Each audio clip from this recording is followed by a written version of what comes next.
Hola, muy buenas tardes. Buenas tardes a todo el público que nos sigue a través de www.radiomorir.com y a través de nuestra página de Facebook, Estudio Humanitatis Radio. Les damos la más cordial bienvenida a esta nueva emisión. Alejandro, buenas tardes. Buenas tardes, profesor.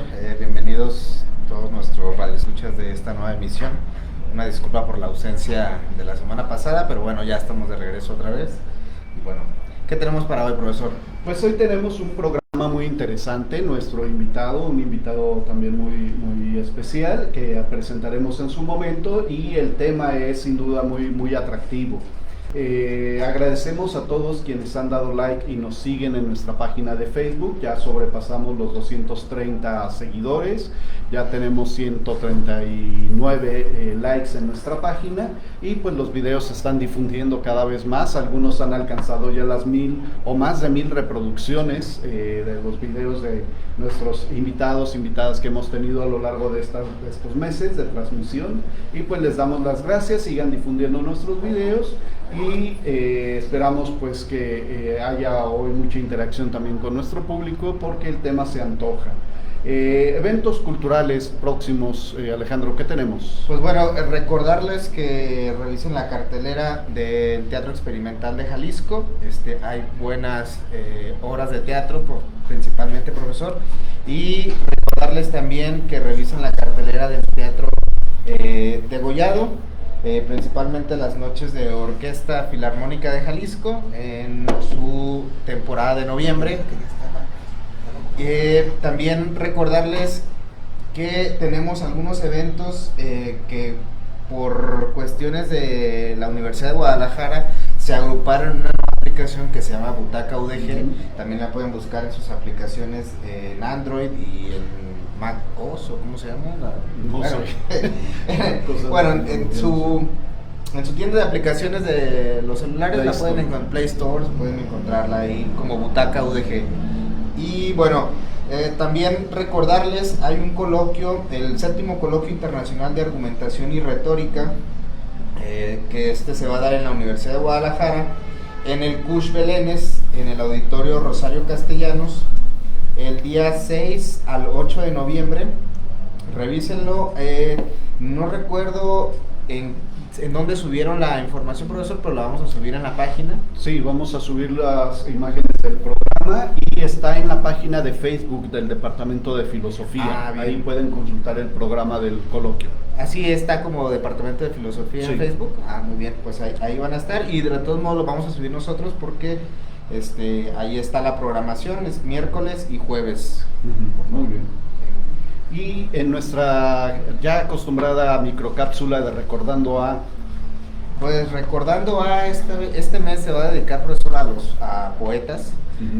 Van a ser nacionales e internacionales, y hoy nos toca a alguien que, bueno, es bastante especial, porque bueno, seguramente quienes han leído poesía han iniciado con ella, porque en primaria es muy común que nos dejen leer al menos un poema, y estoy hablando de Sor Juana Inés de la Cruz, que nace el 12 de noviembre de 1648, muere en abril, 27 de abril, en 1695. Fue poeta, dramaturga, erudita mexicana del periodo virreinal, considerada una de las figuras más importantes de la literatura española y un ícono del feminismo en Hispanoamérica. Conocida como la 10ª musa, Sor Juana mostró desde joven un talento excepcional para la escritura y el conocimiento de temas filosóficos, de ciencia y teología. A los 20 años ingresó al convento de San Jerónimo en la Ciudad de México, donde encontró un espacio para dedicarse al estudio y la escritura. Su obra abarca poemas como Primero Sueño, que son poemas de lírica, prosa, teatro. Entre los temas que aborda es el amor, la religión, el conocimiento, la crítica social.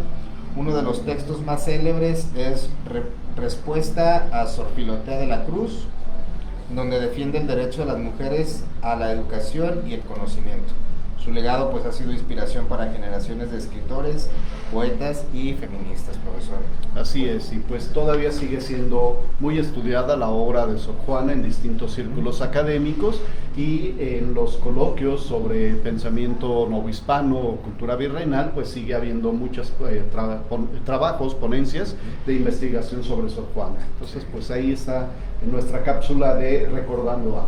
Y pues para entrarle ya de lleno a nuestro programa, donde hablaremos precisamente de un tema muy interesante y que nos plantea una perspectiva también muy novedosa del estudio de la filosofía antigua, que busca ir más allá de leer solo los discursos, de leer solo las propuestas teóricas, sino entender el fundamento de las relaciones entre las personas que hacían filosofía en el mundo antiguo. Pues hablaremos sobre la dirección espiritual o psicagogía en la filosofía antigua, y para ello contamos con la presencia de Jorge Antonio Bárcena Reynoso, a quien agradecemos el favor de su presencia.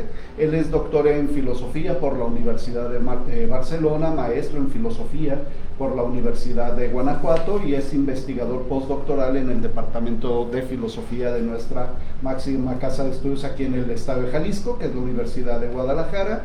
Y pues también ha impartido cursos y seminarios de ética y filosofía política en el Instituto Tecnológico de Estudios Superiores de Monterrey. Además, bueno, se desempeña también como docente en el Departamento de Filosofía, precisamente por una estancia postdoctoral. Lo felicitamos porque nos acaba de informar que se renueva su estancia postdoctoral por otros 2 años, entonces pues contaremos sin duda con mucha producción intelectual por parte de nuestro invitado. Y solo por citar una publicación, tiene una del 2024, La moralidad del placer, sobre la revaloración del placer y el desarrollo moral en el hedonismo epicúreo, en Xipetotec, una revista del Departamento de Filosofía y Humanidades del ITESO, muy conocida también entre quienes estudiamos filosofía. Doctor Jorge Antonio, bienvenido. Muchísimas gracias, doctor, por la invitación y también por la felicitación bien recibida, porque hoy estoy celebrando que me quedo otros 2 años en Guadalajara y en el Departamento de Filosofía, haciendo la continuación de mi estancia postdoctoral. Muy bien, pues muchas gracias por aceptar la invitación a estar aquí. De nuevo, felicidades. Y pues bueno, aprovechando su experiencia precisamente en investigación y a propósito de lo que nos platicaba fuera del aire sobre su tesis doctoral sobre el pensamiento griego antiguo y el epicureísmo, nos platicaba que salió esta noción de la psicagogía como una forma de dirección espiritual. ¿Qué significa este término psicagogía? ¿De dónde o cómo se sabe de esta práctica en la filosofía antigua? Y en qué fuentes pudiéramos encontrar precisamente elementos para identificar esa dirección espiritual. Bien, pues es una pregunta amplia, es una pregunta muy interesante y me parece muy afortunada la mención o la connotación de decir por un lado que es un término y por otro lado decir que es una práctica, porque el término es más amplio que la práctica. Es decir, como término psicagogía quiere decir dirección espiritual, pero psicagogía quiere decir otras cosas antes que dirección espiritual en el ámbito filosófico. Digamos, para hablar claro y digamos para ir por un camino claro, podríamos decir que para efectos de esta conversación lo importante es considerar que la psicagogía es casi sinónimo de dirección espiritual en el ámbito de la filosofía antigua. Y con eso me refiero a la filosofía griega, a la filosofía romana y a la filosofía cristiana. Ahora bien, en ese sentido hay una continuidad muy importante, como comentábamos fuera del aire. Por lo menos ese es mi punto de vista. No veo una ruptura entre la dirección espiritual greco-romana y la dirección espiritual cristiana, aunque sí hay valiosas diferencias. Por supuesto que hay diferencias muy valiosas, pero el fenómeno tiene una continuidad.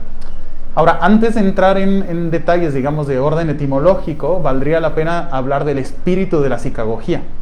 Si ustedes buscan en el diccionario, en el DRAE, en el diccionario de la Real Academia de la Lengua Española, recoge el término en castellano y va a decir algo así como psicagogía es el arte de conducir y educar el alma, ¿no? Básicamente viene reúne las palabras psique en griego, que es alma, que es mente, que es la fuente de la inteligencia, que es la fuente de la imaginación, que es la fuente del razonamiento, no solamente del razonamiento contemplativo, sino del razonamiento práctico, es la fuente también de la voluntad, por lo tanto. Y por otro lado, again, ¿verdad? Es guiar, es conducir.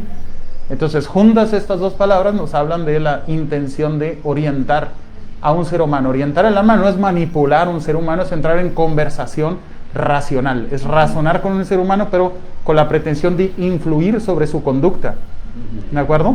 Ahora, el espíritu como tal de la psicagogía, que es un término muy rico y que atraviesa diferentes contextos históricos y diferentes tradiciones filosóficas, yo lo veo, y esto lo he dicho en varias ocasiones, siento que me canso de repetirlo, pero no he encontrado un lugar más claro, una enunciación más clara, que un discurso que Ralph Waldo Emerson, el filósofo estadounidense de Massachusetts del siglo XIX, un estupendo escritor, porque la psicagogía tiene que ver con el poder seductor de la palabra, ¿verdad? En uno de sus discursos, en un discurso muy famoso en Harvard, en una facultad de teología, si no me equivoco, dice algo así como lo siguiente, parafraseo: en realidad, el efecto que puede surtir un alma sobre mí, y aquí es una comunicación de almas, es una comunicación de entes razonantes, por así decirlo, el efecto que puede surtir otra alma sobre mí no es el de la instrucción, sino el de la provocación. No es instrucción, dice Emerson, lo que recibo de un alma, no es instruir la pretensión que debemos de tener sobre otros, decirles qué hacer, resolver sus decisiones, y resolverlas por ellos significa atentar contra la base de la autonomía y de la propia dignidad humana, ¿no? No es instrucción, sino provocación, en el sentido más noble de la palabra. Provocar en el sentido de incitar, incluso de seducir. Entonces yo veo ahí que ahí está el espíritu de la psicagogía.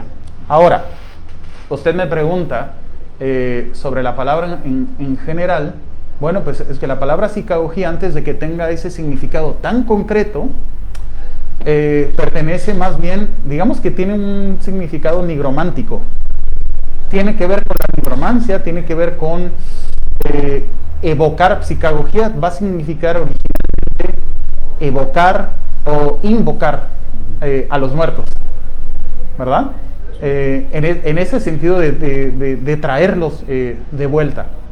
Y ese significado lo podemos ver en varias tragedias clásicas de Esquilo, de Eurípides, estamos hablando del siglo V antes de Cristo.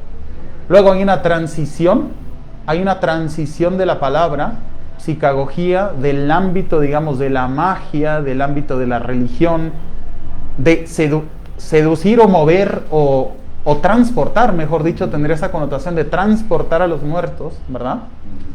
Va a sufrir una transición hacia el siglo IV y se va a sentar, digamos, en el mundo del arte. Psicagogía va a querer decir posteriormente, como una segunda connotación importante, entusiasmar con el arte.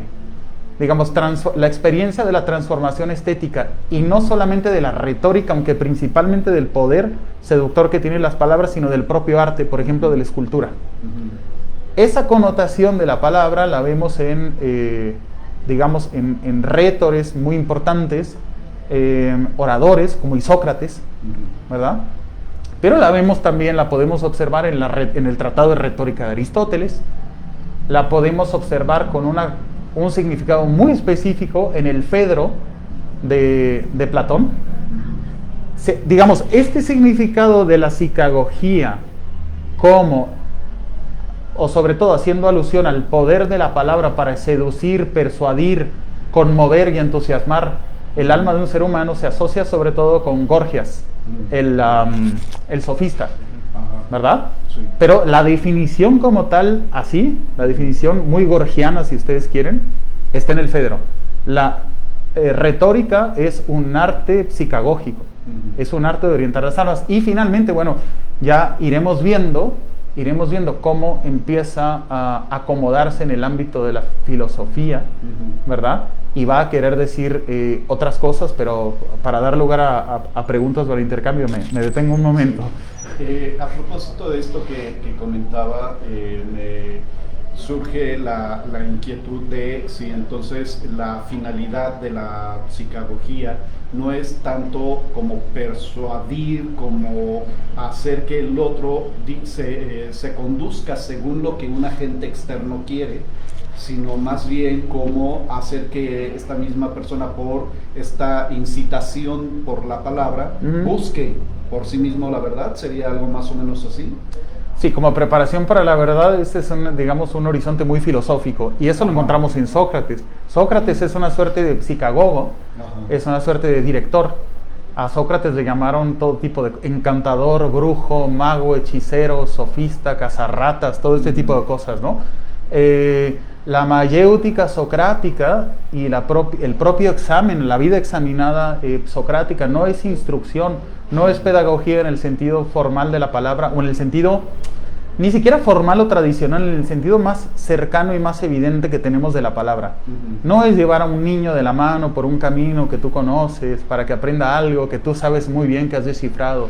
No es pedagogía en ese sentido, es más bien psicagogía. Sócrates es alguien que parte de la posición de la ignorancia, del reconocimiento de la ignorancia, y su orientación, es decir, su actividad psicagógica, tiene que ver con el ejercicio de las preguntas y las respuestas, tiene que ver entonces con el cuestionamiento, y se dirige quizá en un primer momento muy importante, que es el que llamamos propiamente filosófico, hacia el reconocimiento de la ignorancia, que es el punto de partida para ver el horizonte de la sabiduría, ¿no es cierto?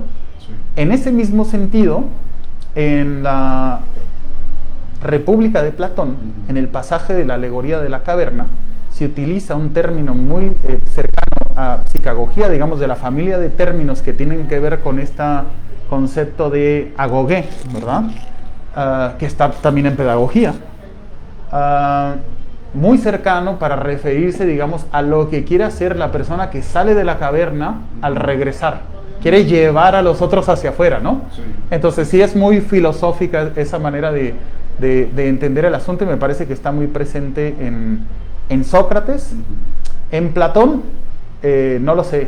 Yo hablaba con el doctor Pietro Montanari, que es un especialista en Platón, sí, sobre ese asunto, y me decía abiertamente, sí, considero que es una manera interesante de ver la filosofía de Platón, ¿no? Pero así pasa porque puede también dar lugar a discusiones interesantes, ¿no? Habrá quienes no estén de acuerdo con entender la filosofía platónica en clave psicagógica, ¿verdad?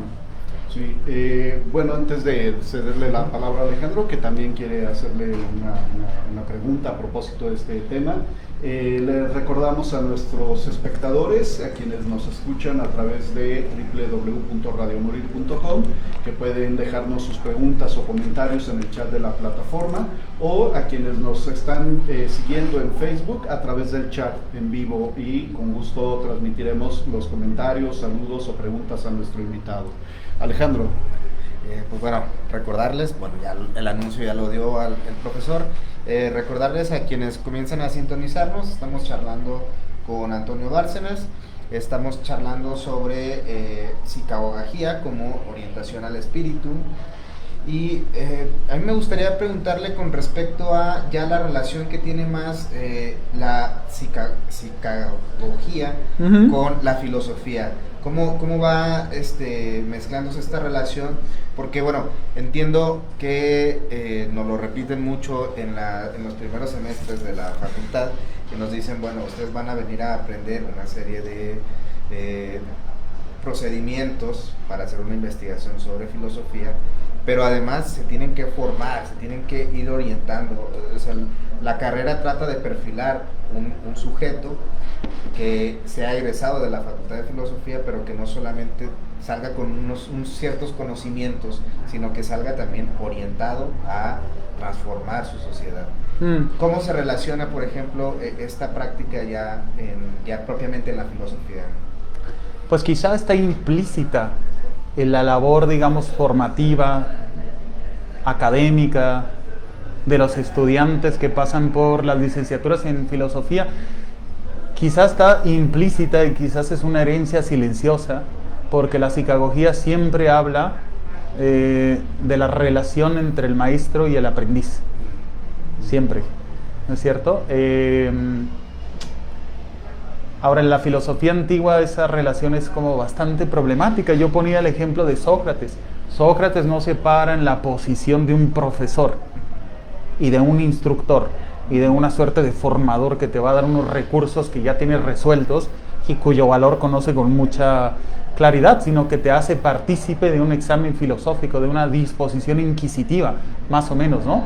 En ese sentido, pues Sócrates de alguna manera nos advierte que ni la sabiduría es una especie de información que se puede transmitir, ni tampoco las virtudes que eran tan importantes y tan centrales en la filosofía antigua, y también, digamos, en el ámbito de la práctica psicagógica. Podríamos poner otro ejemplo de otro maestro de estos clásicos de la filosofía antigua que también va a chistar sobre va a remilgar sobre la manera tradicional de entender la enseñanza. Aristóteles, en la Ética Nicomaquia, dice que en términos morales lo fundamental no es saber en qué consiste la justicia, sino practicar la virtud de la justicia. Y hace una distinción muy valiosa entre virtudes intelectuales, virtudes dianoéticas, y virtudes morales, virtudes del carácter, ¿no? Dice Aristóteles que mientras que el primer grupo de virtudes, las virtudes del intelecto, las virtudes que tienen que ver con el perfeccionamiento del intelecto, en ese sentido, y de la razón, digamos, teórica, si es que podemos recurrir a esa distinción aristotélica entre los dos modos de la razón, una razón teórica y una razón práctica, que es deliberativa, usar el razonamiento para tomar mejores decisiones, ¿no? Y dice, bueno, es que el desafío de la razón teórica, para esos desafíos es muy importante contar con instrucción, es muy importante contar con un maestro que te enseña, ¿no? En cuanto a la razón práctico-deliberativa y al mundo de las virtudes morales, del perfeccionamiento del carácter, es que llega un momento en que es mucho más modesto el trabajo del profesor. Es mucho más de orientar, es mucho más psicagógico en ese sentido que formativo, porque al final no se trata, por ejemplo, la justicia, dice Aristóteles. ¿Cómo aprendo a ser justo? Bueno, aprendo a ser justo en el trato con los otros, pero así también aprendo a ser injusto. ¿Cómo aprendes a tocar el piano? ¿O cómo podemos determinar si alguien es un buen pianista o un mal pianista, hablando de una virtud más intelectual de corte artístico? Pues tocando el piano. No puedes saber si es buen pianista o mal pianista jugando voleibol en la playa, ¿no? Y sin embargo dirá Aristóteles, pero lo interesante es que ejecutar un instrumento, por ejemplo, con perfección, es un motivo suficiente para decir que alguien tiene una virtud, que alguien tiene una especie de habilidad perfeccionada, que en este caso es tocar un instrumento. Cuando hablamos de las virtudes morales, no. Importa mucho no la actividad, sino la disposición del sujeto. Importa mucho si eligió ser justo, es decir, si no está siendo justo porque está siendo obligado, porque está siendo presionado por las propias circunstancias, si lo hace con perseverancia y todo. Una serie de cosas que tienen que ver con una formación del carácter del sujeto en la que puede influir el maestro más que formar e informar. El trabajo, digamos, si se puede hablar en estos términos, el trabajo pedagógico del psicagogo tiene que ver más con transformar, guiar y transformar, ¿no? Antes de plantearle un par de cositas en función de lo que acaba de decir, dos comentarios que nos hacen a través del chat de Facebook. Karina Elizabeth Torres Valdovinos, muchas gracias por su comentario. Dice, excelente participación del ponente.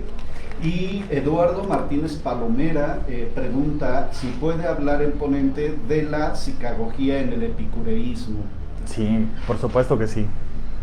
¿Ahora mismo? Si gusta, de una vez, para satisfacer la inquietud del radioescucha. Es muy interesante porque el epicureísmo, digamos, aquí nos estaremos saltando varias cosas históricas, pero bueno, no es una clase.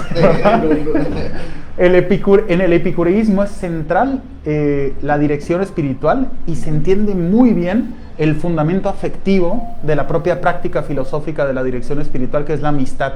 Porque los epicúreos son una escuela de filosofía helenística en la que son hedonistas, ¿verdad? pero son hedonistas, es un hedonismo ascético. A ver si puedo decir las cosas sin atropellarme y de manera muy primaria, ¿no? En todo hedonismo hay una identificación entre el placer y el bien. Los epicúreos consideran que los seres humanos estamos algo así como inclinados por naturaleza a buscar el placer y rehuir del dolor, ¿verdad? Pero no podemos simplemente dar rienda suelta a esa inclinación, se convierte en algo problemático. Hay que razonar y, mejor dicho, orientar racionalmente nuestras decisiones, digamos, que se dirigen hacia el placer. Ha de ser un placer orientado por la razón, ha de ser un placer orientado por la moral también, un placer que es inseparable de la virtud. Hay por ejemplo, un momento luminoso de las tesis epicúreas que dice: no se puede vivir placenteramente sin vivir justa, prudente y me está faltando una.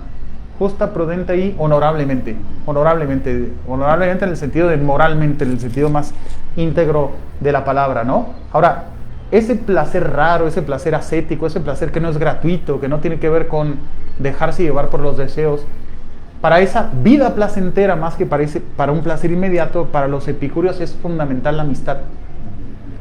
Los amigos están en la vida filosófica. Los amigos no son personas con las que uno convive a veces, sino que en el jardín epicúreo los amigos son los interlocutores de la vida filosófica y se filosofa en común. Ahora, dentro de esa convivencia filosófica de los amigos aparece la práctica de la dirección espiritual. Podemos distinguir dos momentos: el momento primario, digamos el epicureísmo de Epicuro, y el momento secundario, ¿no?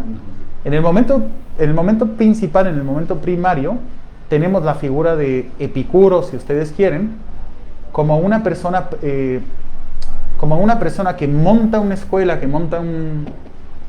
se hace de un jardín a las afueras de Atenas y propone, digamos, una filosofía orientada hacia la superación de los malestares del alma y hacia la vida placentera y hacia la felicidad y estas cosas que ya más o menos sabemos todos, ¿no? En esa filosofía no cabe el egoísmo, no es cada quien rásquese con sus propias uñas. Toda la psicología, toda la dirección espiritual habla de lo que podríamos entender como el cuidado del otro, la preocupación por el otro, ¿no? Y entonces, ¿cómo es que, cuáles son los momentos en los que Epicuro está, digamos, ejerciendo esa dirección amistosa? ¿En qué momento está orientando a sus amigos, de los cuales es también un interlocutor? Pero un interlocutor, esa relación de interlocución supone que uno va más avanzado que el otro. Esa asimetría es básica en la psicagogía, si no, no hay mucha razón para que exista, ¿no? Pues lo hace a través de cartas, por ejemplo. Tenemos la famosa carta a Meneceo. Es una de las 3 cartas que tenemos de Epicuro en el libro 10 de Diógenes Laercio, de vida y opiniones de los filósofos ilustres. Y en la carta a Meneceo, que Meneceo es un estudiante avanzado epicúreo, empieza con una invitación a la filosofía. Esa invitación a la filosofía, eso es uno de los componentes, digamos, o una de las técnicas psicagógicas más claras de toda la filosofía antigua, la que tiene que ver con el llamado a la vida filosófica, el llamado a la conversión, la que llamamos protrepsis, ¿verdad? Entonces, primero hay una técnica que llamaríamos protrepsis, que llamaríamos conversión, ¿verdad? Y es muy famoso este pasaje con el que abre la carta a Meneceo, que dice algo así como: nadie por ser viejo se canse de filosofar, ni por ser joven dude en empezar a filosofar. Hace un llamado universal a la filosofía, ¿verdad? Y además establece una identificación entre la filosofía, la salud del alma y la felicidad, porque dice: nadie es demasiado viejo, demasiado joven para los asuntos fundamentales que conciernen a la salud del alma y a la propia felicidad. Epicuro hace un llamado universal a la filosofía y en ese sentido usa un elemento, digamos, psicagógico, que es el discurso protréptico, ¿no? Todos los protrépticos hay 2 funciones más o menos, la de persuasión propiamente y la de disuasión, ¿no? Siempre aparecen estos 2 elementos. ¿Y por qué hace esto Epicuro? Porque las comunidades epicúreas, comenzando por el jardín original, había una gran diversidad de miembros, ¿no? Había mujeres, había hombres, había ancianos, había jóvenes, había gente, políticos y ciudadanos, y había extranjeros, y había gente que eran esclavos o habían sido esclavos, y habían ricos, y había pobres, y había toda clase de personas, ¿no? Y bueno, las máximas de Epicuro, no solamente las cartas, que las cartas de Epicuro son resúmenes de la filosofía epicúrea. Así tenemos, por ejemplo, la carta a Heródoto, que es un resumen de los fundamentos éticos del hedonismo epicúreo, o la carta a Pítocles y la carta a Heródoto, que tienen que ver con los fundamentos de la física, de la filosofía de la naturaleza epicúrea, que es atomista y materialista y todas estas cuestiones. Pero también tenemos las máximas capitales, que están hechas para que en un ejercicio de memorización que no es memorización de la forma y del discurso, sino del contenido de la fórmula, del contenido, digamos, racional y reflexivo de la fórmula. Estas máximas, estos apotegmas epicúreos, son parte también de una dirección espiritual filosófica, son como alimento para la meditación, que introyectados se convierten en principios filosóficos, ¿no? En segundo lugar, y esto lo podemos ir hablando con calma porque es bastante largo, en segundo lugar tenemos las comunidades epicúreas romanas del siglo I antes de Cristo, contemporáneos de Cicerón, contemporáneos de César, contemporáneos de Pompeyo y de medio mundo que ya conocemos, de esa última etapa republicana de Roma. Son las comunidades epicúreas de Zenón de Sidón, que estaba en Atenas. Había una comunidad epicúrea en Nápoles también, a cargo de un epicúreo que se llamaba Ciro. Y hay un círculo herculano, también una ciudad romana italiana, que estaba dirigida por un sirio que se llamaba Filodemo de Gadara. Gadara está en la actual Siria, ¿no? O estaba en la actual Siria.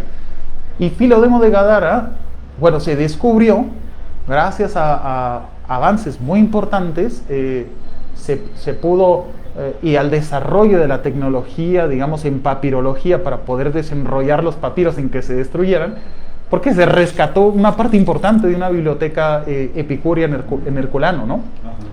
Y uno de los grandes tesoros que tenemos es el texto que se llama, obviamente sumamente fragmentado, que se llama Periparresías, sobre la libertad de palabra, sobre la franqueza, sobre la sinceridad, podemos decir. Este Periparresías es de Filodemo de Gadara, pero es básicamente una transmisión de las prácticas psicagógicas al interior de estas comunidades epicúreas romanas, según las enseñaba Zenón de Sidón, que fue maestro de Filodemo de Gadara, pero según la propia interpretación y los apuntes novedosos que hace Filodemo, ¿no? Wow. Pues un tema muy interesante, muy amplio también. Yo quisiera, aunque ya insinuó, ya lo dijo más bien en ocasiones, esta idea de que la psicagogía pues requiere también el uso de ciertas técnicas, pero el uso de esas técnicas no la reduce a ser concebida como un mero arte, ¿no? Es decir, porque ya luego vemos que a partir de las distinciones que van haciendo algunos filósofos griegos y que luego son recibidas por los filósofos cristianos, hacen como una distinción entre las ciencias teóricas, las ciencias prácticas, las ciencias, y van llegando hasta las artes. Pero de alguna manera la psicagogía se distingue de ser un arte, como podría ser, por ejemplo, precisamente la retórica, la gramática. Sí. Y esa es una cuestión que me surgió. Y otra cuestión que me surgió es, ¿qué características tendría que cubrir el psicagogo, el que conduce, el que es el director espiritual? Por favor. Son dos cuestiones fundamentales y las podemos ligar al ámbito de ese texto de Filodemo de Gadara, al Periparresías, y después podríamos hablar de ello por ejemplo, en las epístolas de Morales de Séneca Lucilio, para hablar del caso del estoicismo. Sí. Por ejemplo, eso podría ser otro ejemplo, digamos, amplio, ¿no? ¿Es la psicagogía un arte? Sí es un arte, pero es un arte es un arte que no es metódico, es un arte que no tiene procedimientos certeros, es un arte que los griegos llamarían estocástico. Es un arte que más que tener métodos precisos, está a la caza de la oportunidad, del kairos, del momento oportuno, ¿verdad? Así se entendía el arte de la navegación y así se entendía el arte de la medicina en la antigüedad, ¿verdad? Nunca lo tendremos resuelto del todo, no se podrá reproducir, tiene que ver, es que para nosotros podría ser también bastante aclarativo decir, esto sí era un arte y no ciencia, ¿no?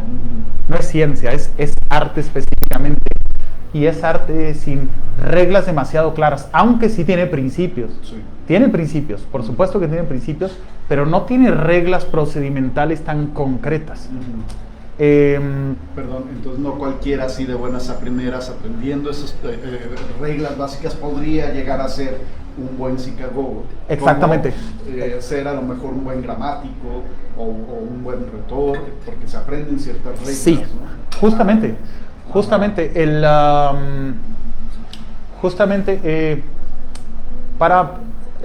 o según lo que nos cuenta Filodemo de Gadara en este texto sobre la libertad de palabra,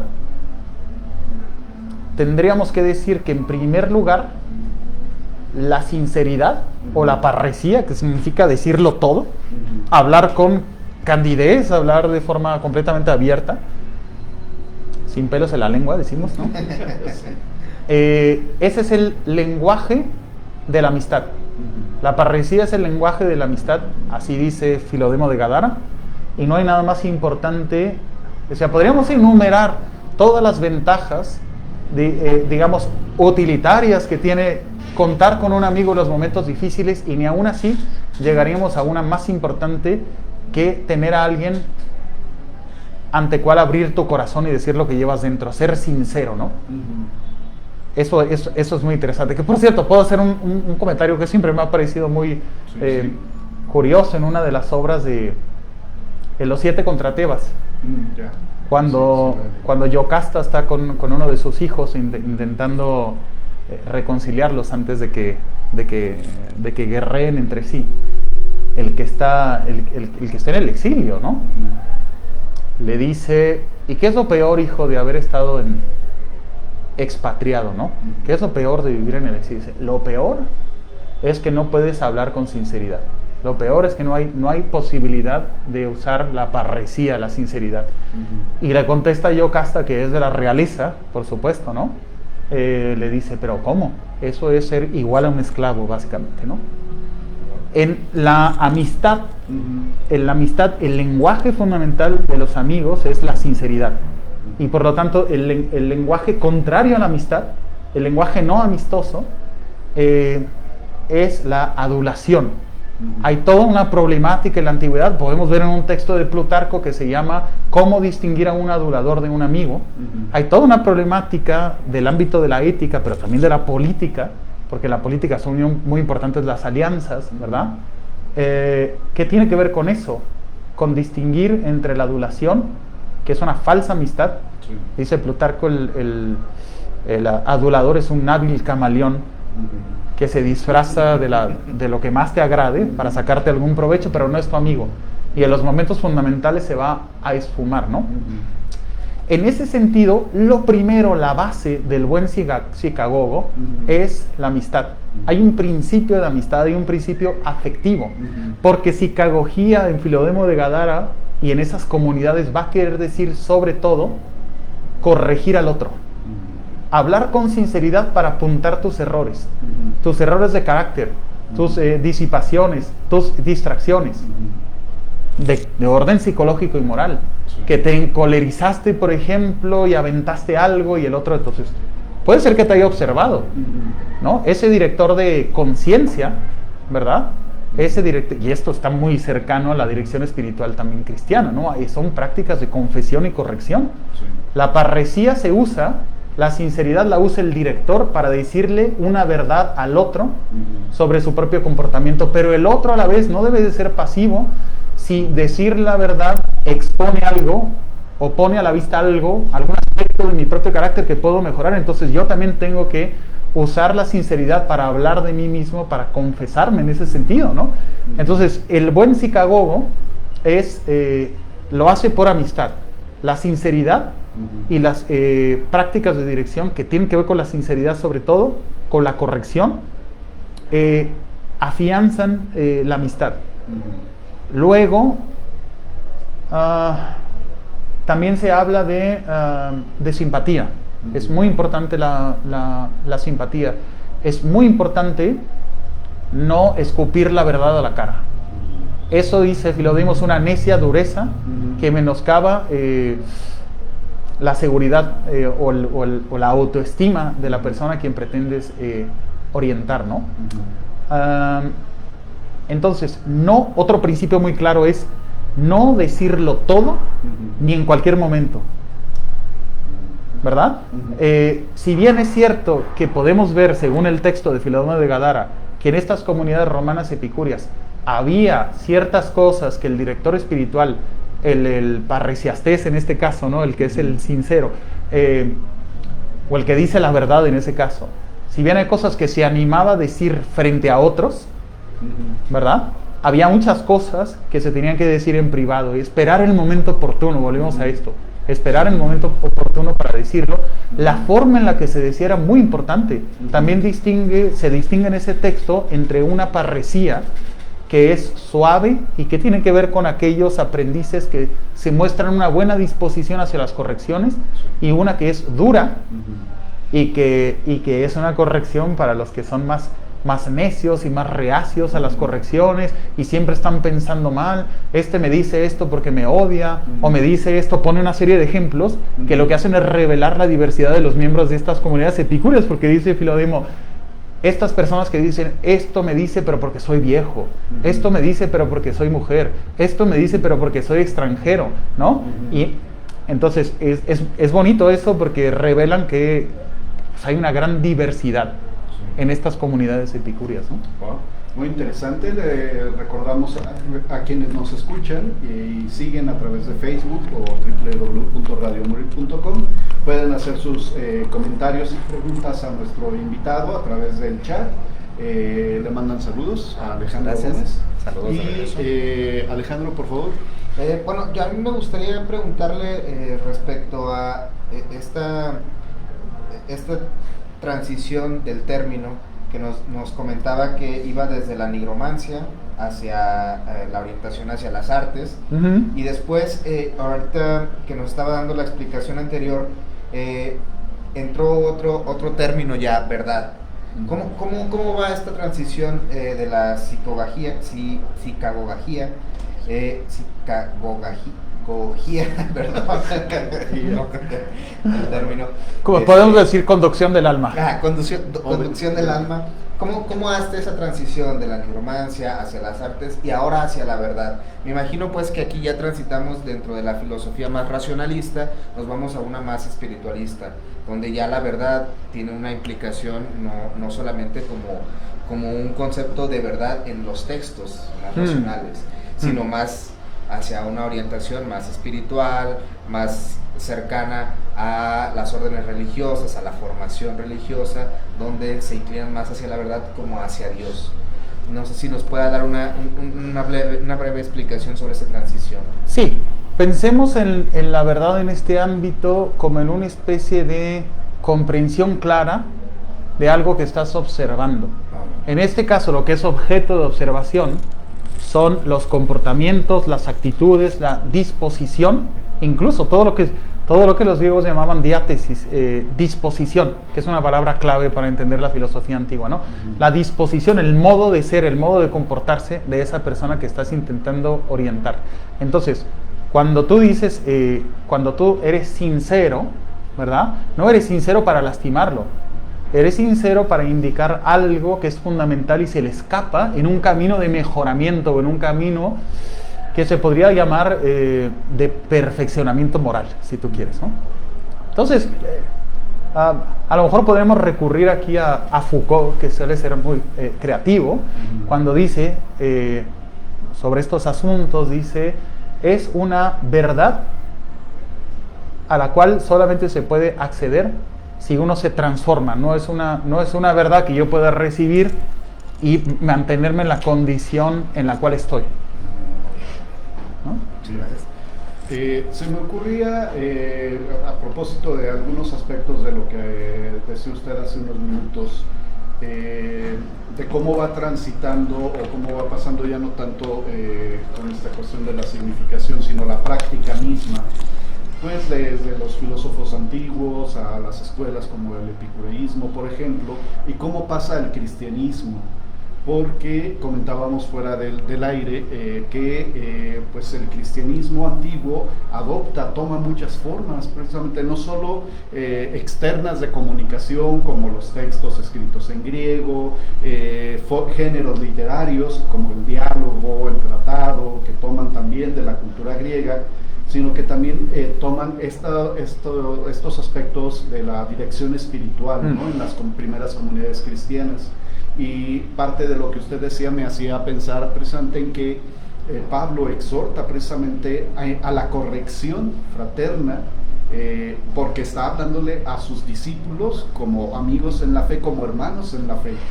Entonces se suele pensar como una especie, voy a usar la expresión como de prejuicio contra el cristianismo, de que necesariamente el cristianismo vino y borró de tajo toda la cultura griega antigua. Pero en función de lo que usted ha investigado, ¿estas prácticas de dirección espiritual perviven en el cristianismo, en la cultura ya cristiana? Sí, me parece que sí, y me parece que, y más adelante, la vida de las órdenes monásticas también, digamos, posteriores a las primeras comunidades cristianas. Una práctica psicagógica también, aunque por supuesto estas prácticas traen una orientación detrás, pero también eventualmente no puede estar uno todo el tiempo al lado del psicagogo, ¿verdad? Por ejemplo, el examen de conciencia. Y el examen de conciencia nos retrotrae ni siquiera a, digamos, a los epicúreos, sino hasta Pitágoras, hasta los pitagóricos, ¿no? Las prácticas de confesión y corrección está clarísimo, ¿no? Y a mí me parece que tenemos suficientes elementos para decir que es claro que en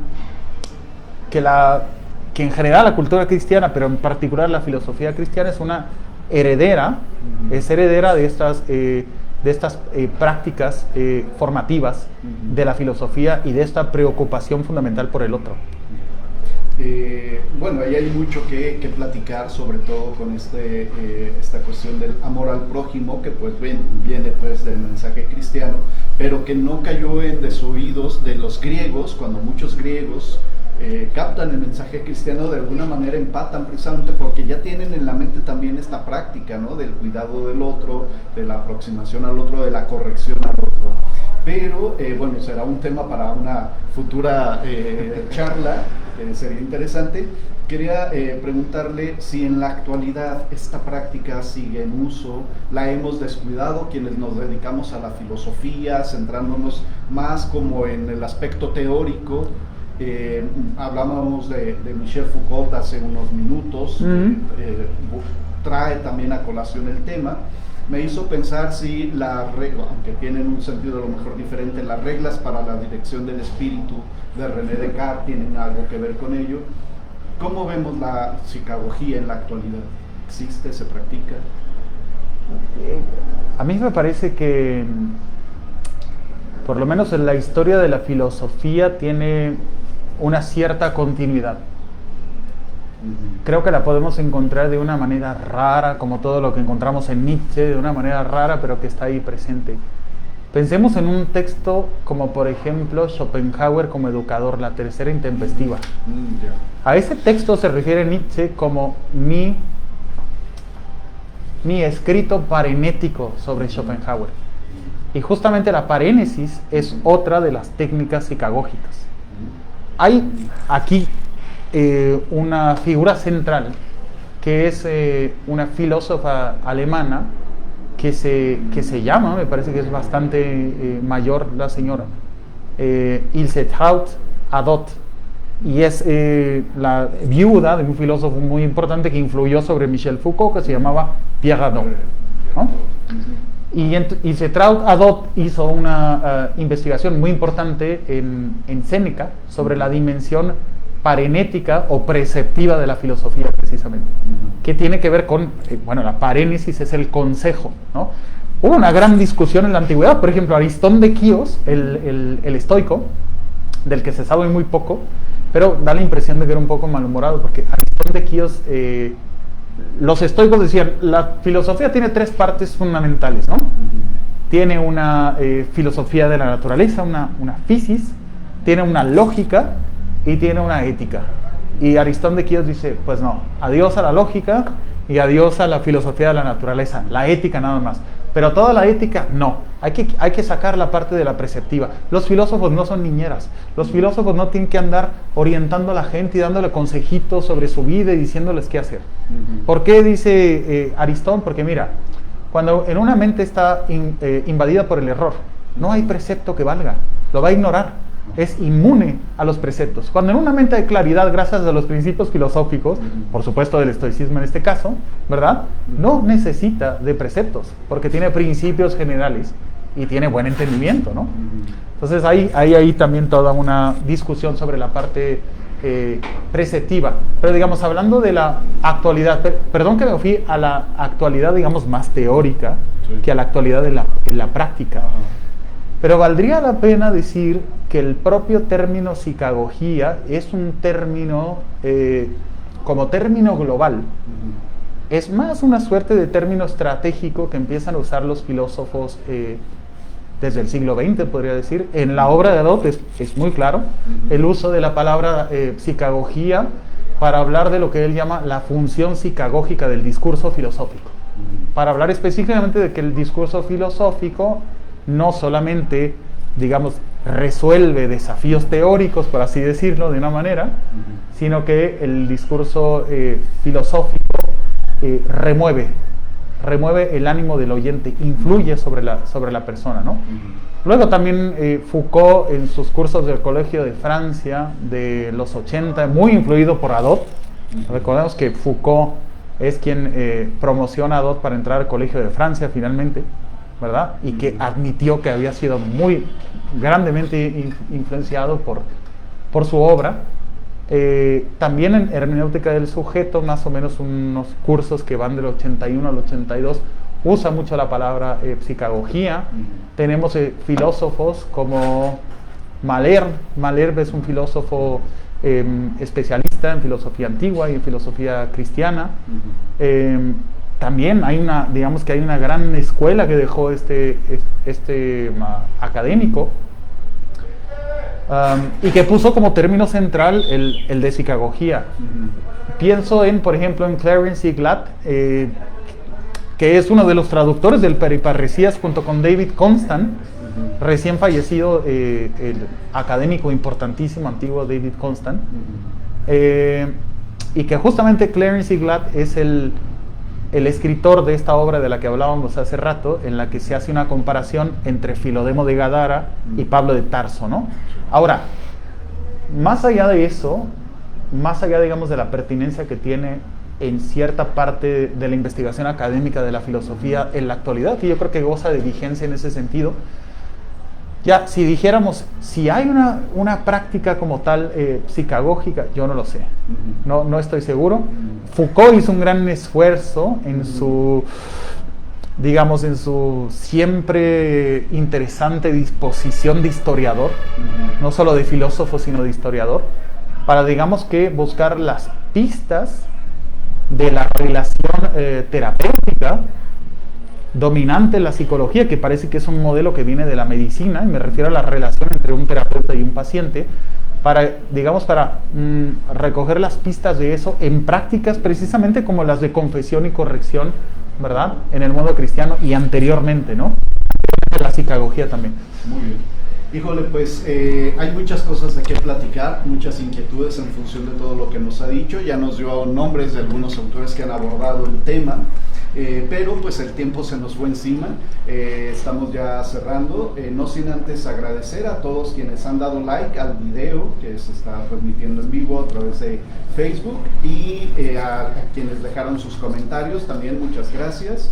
Doctor, muchas gracias por su visita. De ahora en adelante, Estudio Humanitatis Radio es su casa. Cuando quiera volver a visitarnos para platicar sobre algún tema relacionado con sus áreas de investigación, será sin duda bienvenido aquí. Y pues a todos, muchas gracias. Alejandro Gómez, gracias por acompañarnos. Y el próximo viernes, no se pierdan, tendremos una charla con un estudiante del Instituto Franciscano de Filosofía a tenor de la celebración de la memoria de Juan Duns Scoto. Muchas gracias a todos por su atención. Buenas tardes. Gracias. Esto fue Estudio Humanitatis Radio.